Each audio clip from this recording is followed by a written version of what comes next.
Si si Raffy Tulfo kasi kanina sinasabi niyo hindi natin mabuti si Raffy. O tinan niyo baka naman magandang gagawin nito sa Pilipinas. Pakinggan natin yung plataforma niya kasi tatanungin siya dito tungkol sa mga sa ano tawag dyan, yung dynasty. Kasi sa ngayon kasi mga bossing, wala pang batas na nagbabawal sa magkakamag-anak na tumakbo.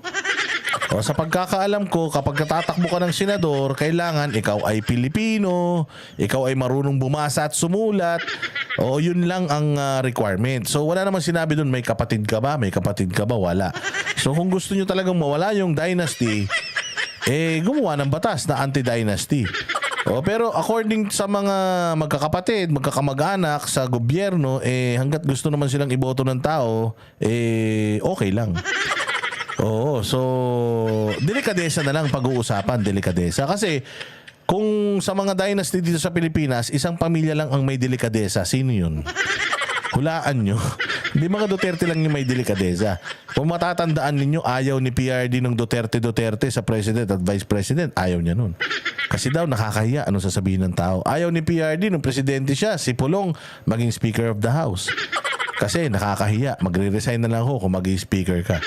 So may ganun sila. Diyan sa Davao, yung posisyon nila sa Davao, sila lang naman yun. Pero yung sa national, ayaw ni PRD as much as possible na magkakasama sila noon yun. Pero sa tindi ng clamor ng tao na pagsamasamahin sila, talaga namang lugmok ang Pilipinas ngayon at naniniwala ang tao na Duterte lamang ang susi, wala nang iba. Kaya ayan. Pinupush nila yung mga Duterte. So ako, para sa akin, sa mga katulad ng mga Duterte, which is very rare, na ang isang political clan ay matino. Kasi usually, yung mga political clan, yung lolo magaling, pero dun sa mga, sa mga apo, anak, puros mga satanas na parang sila na may-ari ng probinsya. Dito sa, itong mga Duterte, talagang ito yung magandang political dynasty. Kasi may mga resibo maganda na gawa sa Davao, maganda na gawa sa buong Pilipinas. So masama ba ang political dynasty o hindi? Ang magsasabi nun, taong bayan. Taong bayan na magsasabi whether this political dynasty ay mga satanas at itong political dynasty na ito makakabuti sa bayan. Pakinggan natin to si Ben Tulfo tungkol sa kanyang pagtakbong senador para sa 2025. Possibility having three Tulfos in the Senate is not a long shot. So given that Senator Raffy is already there, what will make you a different Tulfo? Well, you have to watch carefully. We are brothers. Isa lang doon dumadaloy sa ugat namin, ang public service. Because I have a different discipline. I'm an executive. I'm a communicator. I listen. Nakikinig ako. Pinakikinggan ko. And FYI, we have solved a lot of problems through legislators who came to us and act like partner because we became their case study. And a lot of laws, and I don't want to talk about it, but if you want, we can have a long conversation some other time and we will present to you kung ano yung mga laws that passed because those cases na kinuha ng legislatura, the lower house, and pumasa. Munti kami magsuntukan kasi nito dati. Kaya hindi ko talaga makalimutan yung kwento ng buhay ko na yun na putang ina magsusuntukan kami dalawa ni Raffy Tulfo ni Ben Tulfo Tayo na kasi sa sobrang tapang nito kami dalawa na nag-away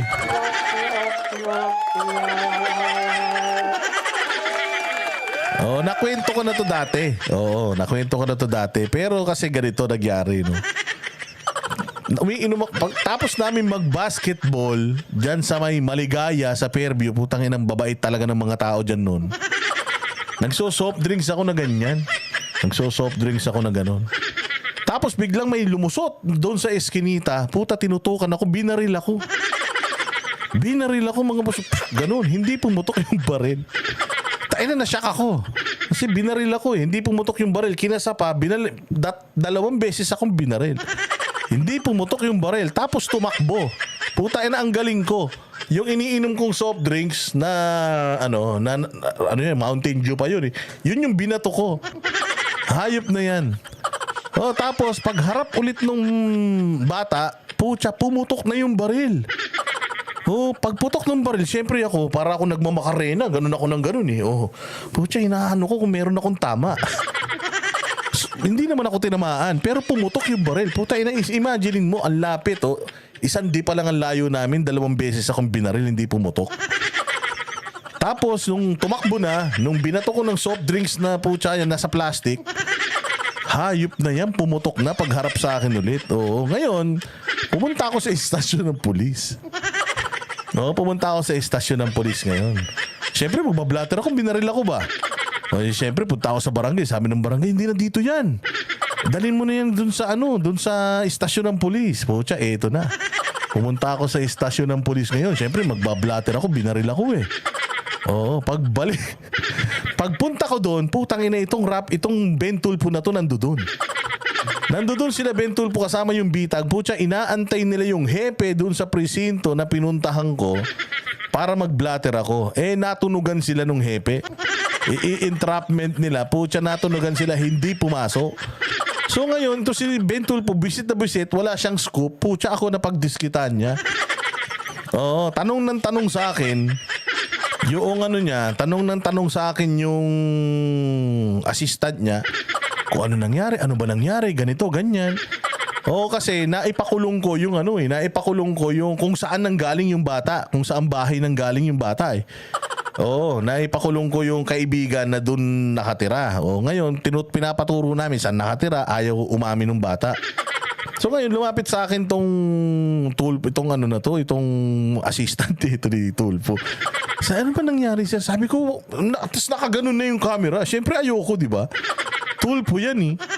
Nakaganon na yung camera. Ano ba nangyari? Sabi ko, wait, huwag mo kong kuhanan ng video. Ano ka ba? Sabi ko, pucha, laki-laki kong tao eh. Nagbablatter ako. Huwag mo kong kuhanan ng video. Ayun na, nung narinig ni Tulfo, nagalit. Sabi ba naman nung hayop na yan? Sabi, hey, bayaan mo na yung mga yan. Ang arte, kala mo naman mga gwapo. Tayo na, nagalit ako noon. Nagalit talaga ako noon. Pucha, hinamo ko siya suntukan. Sabi ko, ano sinasabi mo? Tayo, mainit ang ulo ko, mantakin mo. Nagsosoft drinks na ako, binaril ako. Sabi ba naman, babayaan mo mga yan ang arte. Sila nang sinutulungan eh. Akala mo mga gwapo. Sabi ko, ano sabi mo? Halika, suntukan tayong dalawa. Hinamon ko ng suntukan. Sabi ko, tara, dito tayo, magsuntukan na tayo rito, magrambulan tayong dalawa. Inawat ako ng mga cameraman, bayaan mo na, sir. Mainit lang ulo ni sir. Putang ina, mainit din ulo ko, binaril ako eh. Tapos yun yung history namin dalawa nito ni Bentulpo. Pero hands-on siya, nandun talaga siya. Inaabangan niya talaga yung hepe na dumating kasi tumanggap daw yata ng lagay yun.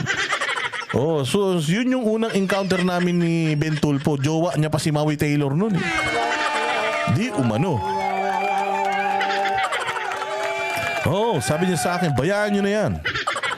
Akala mo ang arte? Akala mo mga gwapo sila nang tinutulungan mo? Pero nagustuhan ko to si Bentulpo. Kasi ito si Bentulpo talaga matapang. Kasi nung suntukan na hindi na siya gumagalaw eh. Ang ganda lang siya. Ang laki ko eh.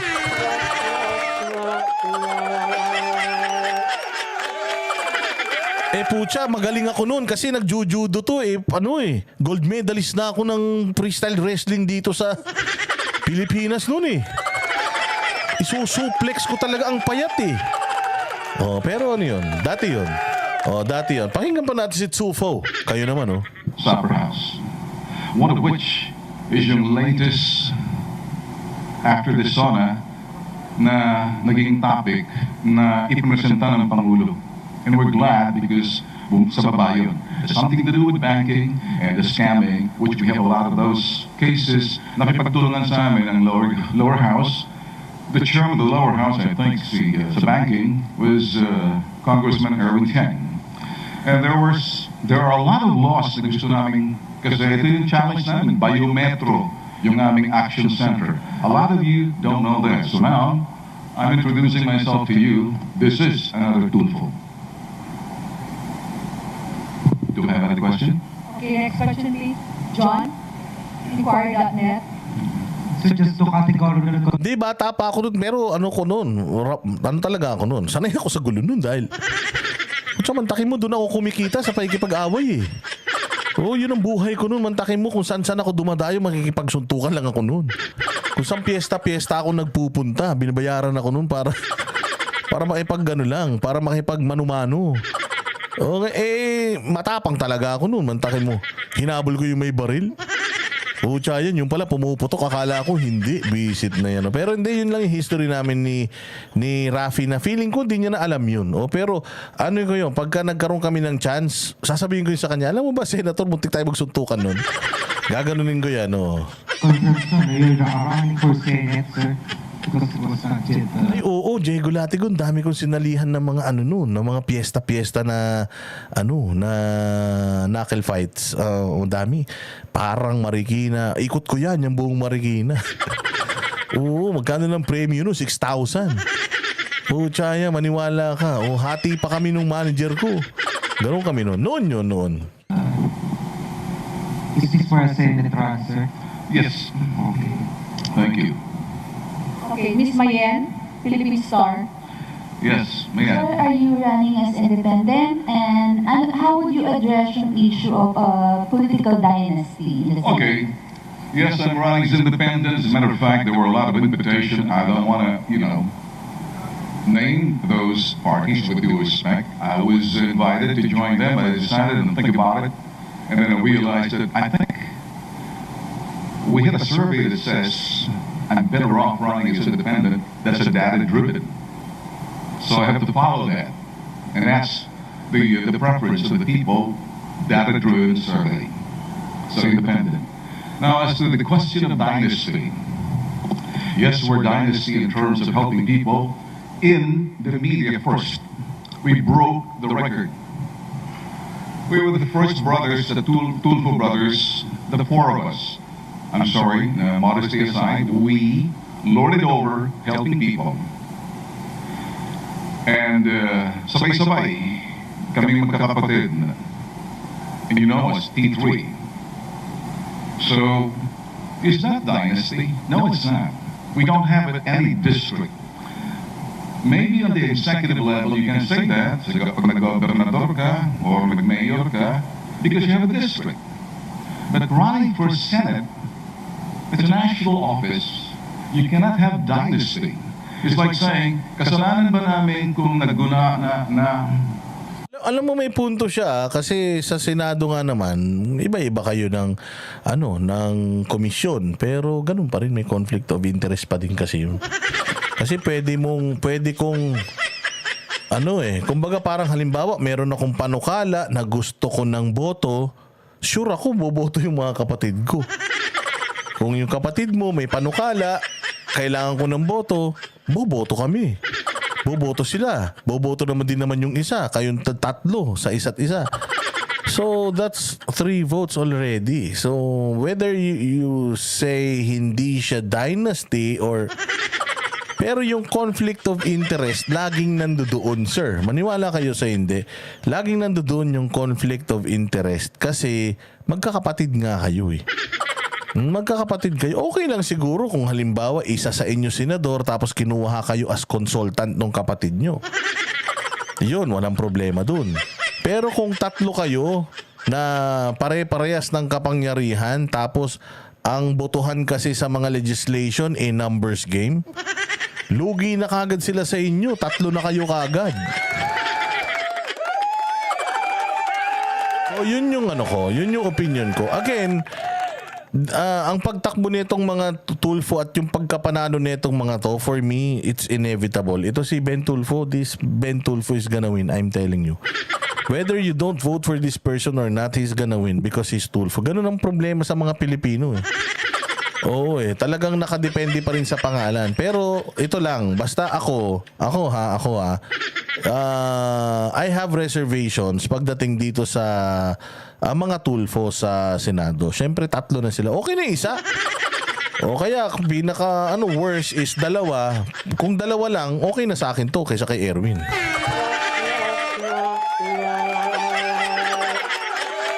Ang nagustuhan ko lang kay Ben kasi, is inalok to ng administrasyon, tinanggihan niya eh. So it means to say, si Ben doesn't want na ma-corrupt siya maging part siya ng katarantaduhan. So masasabi ko na mas may paninindigan ito si Ben. Kasi ito si Erwin, putang ina, wala na talaga eh. Naging na siyang aso ni Tambaluslos eh. Oo, naging na siyang mouthpiece ni Tambaluslos, maniwala kayo. Dating Duterte, tapos iisipin mo na na i-impeach yung the very reason why nandiyan kayo sa mga posisyon na yan ngayon, mga kupal kayo. So yun ang maganda kay Ben. Ayaw ni Ben nang mayroong may hawak sa kanya sa leeg.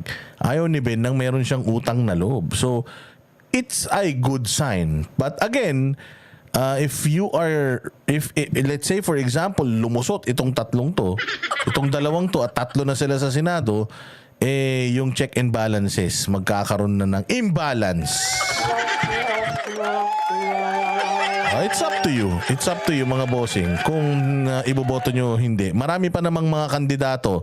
So if you don't want to vote for the two of them, that's also good. Kung hindi sila manalo, okay lang din. Kung manalo sila, yari tayo. Madami masyado sila.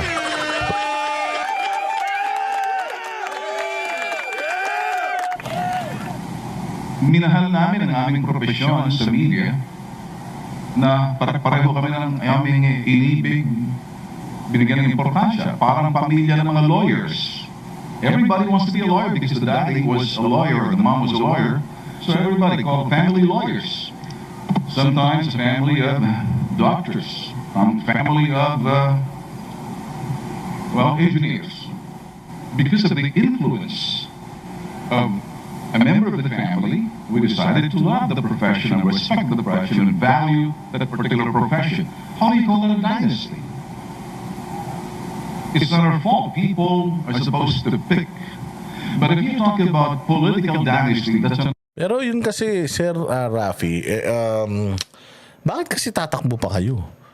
Ay, Ben. Rapi ako ng Rapi. Hindi, ito lang Ben Tulfo, bakit kasi tatakbo ka pa? Sabi mo nga, nakakatulong ka naman nang hindi ka naman tumatakbo. I mean, nang hindi ka part ng gobyerno. Di ba? Tatlo na kayo eh. For delikadesa, sana isipin nyo na lang yun. Bilang Pilipino, may delikadesa tayo eh. Oo, sana, nandiyo na yung kapatid mo, tatakbo pa tong isa, sana, pabayaan mo na yun sa kanila. Para at least makita ng tao na iba ka dun sa mga kapatid mo. Na ito si Ben Tulfo, buti na lang, hindi katulad ng mga kapatid na putain na fame whore. O itong mga kapatid na gusto ng kapangyarihan. O at least ikaw, tumutulong ka sa kapwa nang wala kang hinihingi ba? Oo, na wala kang hinihingi sa mga kapwa mo. O wala kang hinihinging kapangyarihan kasi nagagawa mo naman yung advokasya mo, sir, nang wala ka sa gobyerno eh. So why not continue it? Bakit kailangan nasa posisyon pa? Oh, hindi ba? Pwede naman tayong halimbawa, nasa media naman tayo, may influensya naman tayo. We can always influence the politicians di ba? Kung talagang sa tingin mo itong mga legislations na to kailangan maipasa, you can always influence. The media can always influence the politicians. So, para sa akin, for delikadesa, dalawa na yung tumatakbo, dalawa na yung nasa gobyerno, tapos kung mangyaring tatakbo kayong tatlo, mananalo pa kayong tatlo, tatlo na kayo, di ba nakakahiya na yan? Hindi na yung political dynasty, hindi na yun ang usapan, delikadesa na lang.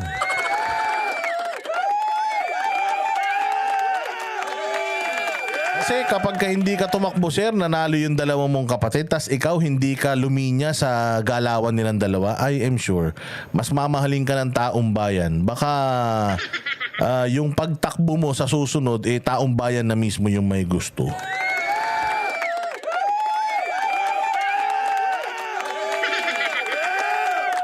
Di ba? O ngayon, sasabihin nyo, ba't si Pastor? Pinipilit yung tumakbo. Nakakatulong naman na siya kahit hindi siya tumakbo. Pero ang maganda kasi kay Pastor, tumulong tas nakaranas ng kalupitan. Kaya sigurado ako nagagawa yan ng mga bagay para hindi na maulit muli yung nangyari sa kanila. Oh, ganun yun.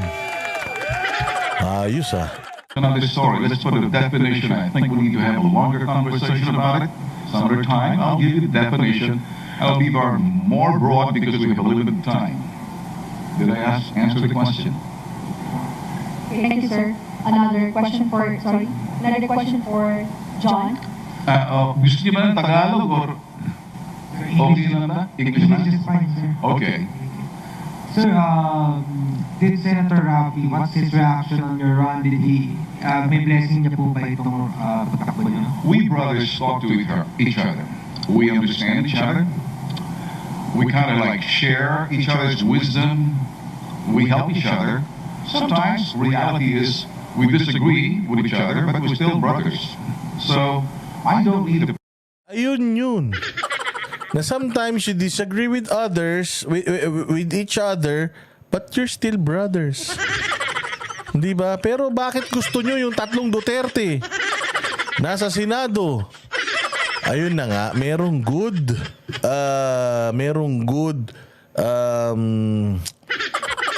dynasty at saka merong bad. O paano mo sasabing bad dynasty kami? O ano nangyari kay Erwin Tulfo?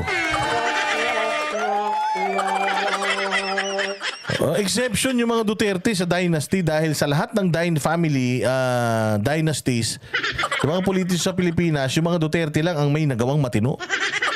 Oo, yun lang yun. So, bakit pipigilan nyo yung mga Tulfo na makapasok? Tapos yung mga Duterte, gusto nyo tatlo sila nasa Senado. Yun na nga. Yung mga Duterte kasi may mga nagawa na sa bayan natin. O bakit sila? Wala ba sila nagawa sa bayan? Meron kayo nagagawa dati nung hindi pa kayo politiko. Putang ina, nung naging politiko na kayo, wala na kayo nagawa.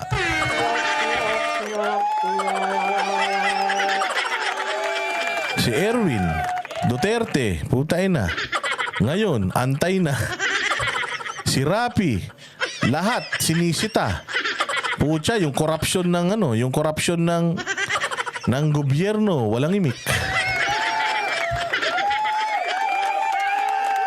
Ako alam ko iba ka sa kanila. Kaya lang katulad ng sinasabi mo, you are still brothers. Itong mga Duterte, alam ko, pucha. Itong mga Duterte kapag hindi pasok sa panlasa nila, pucha, hindi nila kailangang mag-yes sa lahat. Kasi itong mga Duterte na to, they often clash pagdating sa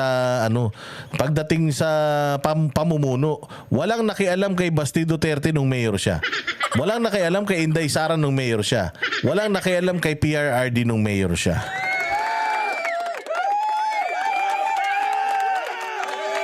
Hindi sila yung nagpakialamanan. Parang si PRD nung hindi na siya mayor, nung si Inday Sara yung mayor. Hindi niya pinakialaman si Inday Sara. Nung vice mayor nga daw si PRD dahil takot nga daw kay PRRD yung mga konsihal. Dahil yung konsihal, di ba, ikaw ang magpipreside dun sa mga konsihal gagawa ng mga ordinansa, di ba? Hindi na nga daw pumapasok si PRD dahil takot nga yung mga hindi na daw masyadong pumupunta sa session. Pinababayaan na sila mag-session para may magawa silang mga batas. Dahil syempre, mga ordinansa, si PRD, abogado yun Pag may nakitang batas na patawa yun, asarin ka, tangin itapon nyo yan. Katarantaduhan niyang ordinansa na yan. Mga ganon, di ba? So si PRD, nung siya'y mayor, hindi siya pinakialaman ng mga anak. Si Inday, nung naging mayor, di pinakialaman ng PRD.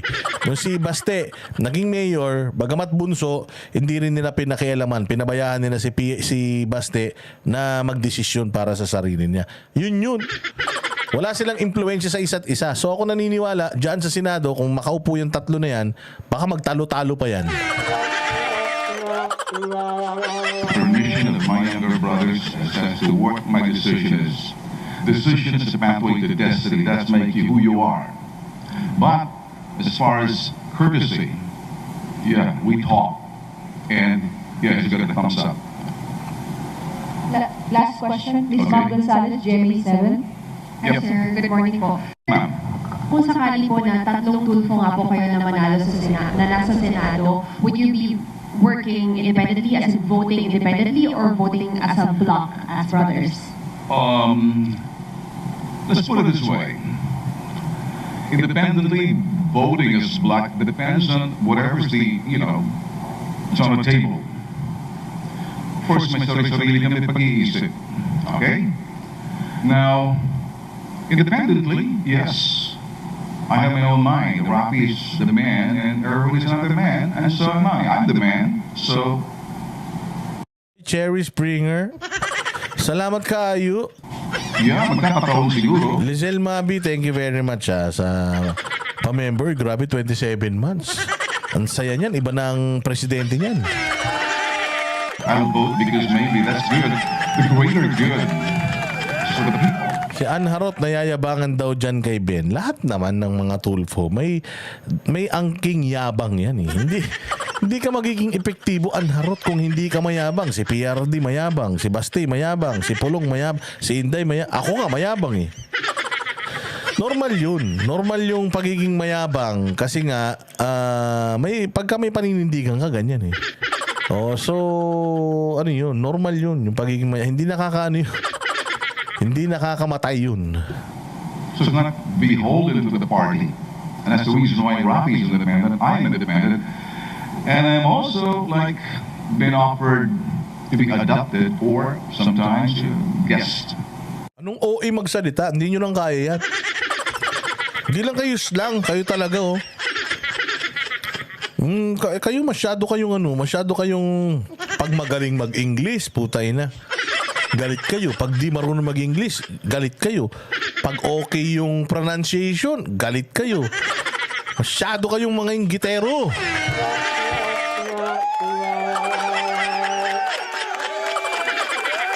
Iba ang yabang ni Ben Tulfo kaysa sa'yo. Oo, yung sa akin kupal ako eh. Si Ben Tulfo mayabang na siga yan eh.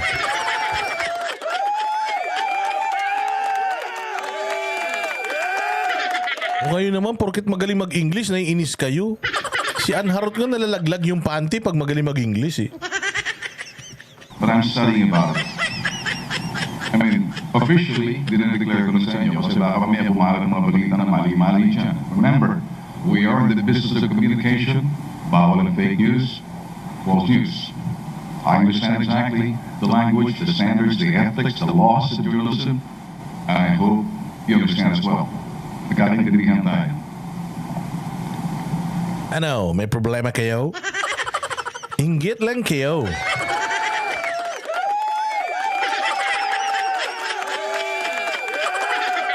Inggit lang kayo. Di ba, Nanay Morning Dew? Oh, di ba, Nanay Morning Dew? Di ba? Mayabang din naman tayo eh. Oh, hindi lang kayo marunong mag-English eh. Kaya kayo naiinis sa akin eh.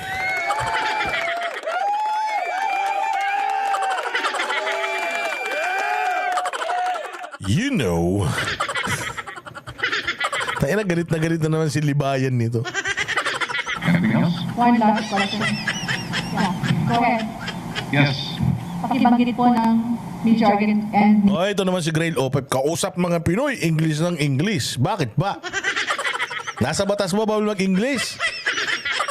Si Bongbong nga English ng English eh. Binoto nyo pa rin eh. Masyado kayo. Ba't ba ganyan mga ugali nyo? Masyado kayong mga galit, ha? Oh, walang hiya, oh. Porket magaling mag-English? Hoy, Grail, tumigil ka dyan, ha? name. Hello, sir. Hello, sir. Gab Villegas po, PTV. Sir, if dumating po ang campaign period, there would be an instance po ba na magkakasabay or magkakasama po kayo ni Kong Erwin sa pangangambanya? Well,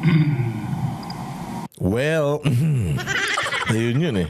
it could happen. Because first, I'm independent and with due respect to my brother Erwin, he is with the administration.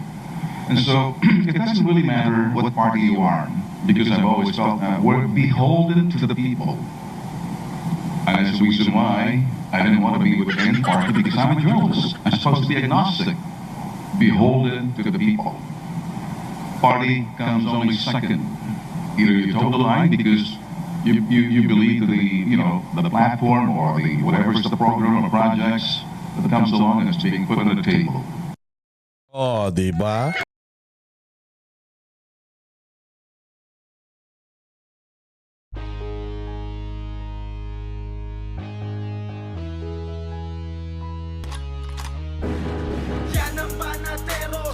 walang inuurungan. Pag tama palakpakan, pag mali ay babanatan.